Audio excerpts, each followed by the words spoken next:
మాలధారణం నియమాల తోరణమంటూ గురుస్వాముల చేతుల మీదుగా మాలను ధరించే భక్తులు కఠిన నియమాలతో 41 రోజుల పాటు దీక్షను తీసుకుంటారు. ముఖ్యంగా దీక్ష తీసుకున్న భక్తులు వేకువజామునే సూర్యోదయం కంటే ముందే లేచి బ్రహ్మ ముహూర్తాన చన్నీటి స్నానాలు ఆచరించి పూజాది కార్యక్రమాలు నిర్వహిస్తారు. నల్లని నీలిరంగు వస్త్రాలు ధరించడంతో పాటు కాళ్లకు పాదరక్షలు లేకుండా కటిక నేలపై పడుకోవడం, ఏకభుక్తానం అంటే ఒంటిపూట భోజనం చేయడం, సాయంత్రం వేళల్లో అల్పాహారం మితంగా తీసుకోవడం, మద్యం మాంసాలకు స్వస్తి పలుకుతూ దీక్షలు సాగిస్తారు.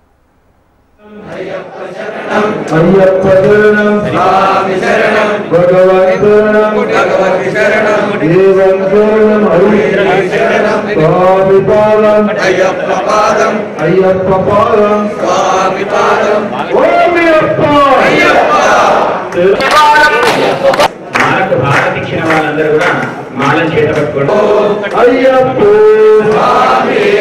స్వామి శరణం అయ్యప్ప శరణం అయ్యప్ప శరణం స్వామి శరణం భగవాన్ శరణం భగవతి దేవి పాదం ఓం అయ్యప్ప పాదం ఓం అయ్యప్ప అయ్యప్ప అయ్యప్ప దేవిప్ప అయ్యప్ప పిల్లలమప్ప అయ్యప్ప గురురన్ననముల జీవనయాని ఉపదేశంగరపయామి గంగాంధారయామి హరిద్రాని. రెండు తెలుగు రాష్ట్రాల్లో గత 3 దశాబ్దాల క్రితం కేవలం 10 వరకు అయ్యప్ప స్వామి ఆలయాలు స్థానికంగా ఉండేవి. ప్రస్తుతం 500 ఆలయాలు ఆయా ప్రాంతాల్లో వెలిశాయి. అదేవిధంగా మధ్యప్రదేశ్, మహారాష్ట్రలోని ముంబై, నాగ్పూర్, కిన్వట్, చంద్రపూర్ లాంటి ప్రాంతాల్లో సైతం అయ్యప్ప ఆలయాలు వెలిశాయి. కార్తీక మాసం ప్రారంభం నుంచి అయ్యప్ప స్వామి మాలలు ప్రారంభమై జనవరి 14న జరిగే మకర జ్యోతి దర్పణంతో ముగుస్తాయి.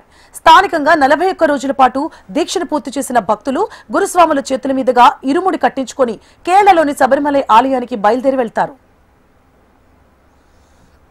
మా బెల్లూరయ్యప్ప ఆలయం గత 25 సంవత్సరాల నుంచి ఎట్లా మాలధారణ వస్తుంటే సిస్టమేటిక్ పొద్దున 5 గంటలకు మాలధారణ, గణపతి పూజతో స్టార్ట్ చేసి అయ్యప్ప పూజ చేసి మాలధారణ మంత్రం చెప్పి సామూహికంగా మాలధారణ మంత్రం చెప్పి మాలలేస్తాం. ఇట్లా బెల్లూరయ్యప్పలు నిన్న షష్ఠి పూజ జరిగితే ఆలయము కిటకిటలాడింది.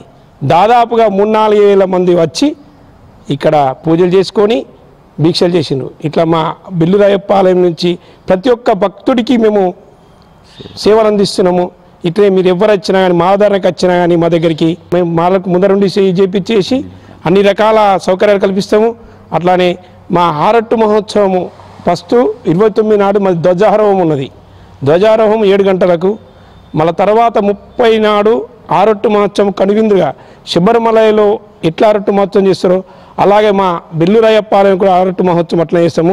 ఆరట్టు మహోత్సవం ఉదయము 6 గంటలకు గోపాలకృష్ణ మఠం నుండి అశోక్ రోడ్ నుంచి కోలీపూర్ నుంచి బ్రహ్మణవాడ నుంచి శివాజీ వచ్చి ఉత్సవ విగ్రహాన్ని పెనుగంగా తీసుకొని మంగళ స్నానం చేయించి తెచ్చి ఇక్కడ ఉంచి మళ్ళీ మధ్యాహ్నం వీక్ స్టార్ట్ చేసి సాయంత్రము పడుపు చేస్తాము. ఈ బెల్లూరయ్యప్ప ఆలయాన్ని నమ్ముకున్న ప్రతి ఒక్క భక్తుడు అభివృద్ధి చెందుతాడు. అభివృద్ధి చెందుతాను కోరుకుంటూ స్వామియే శరణమయ్యప్ప.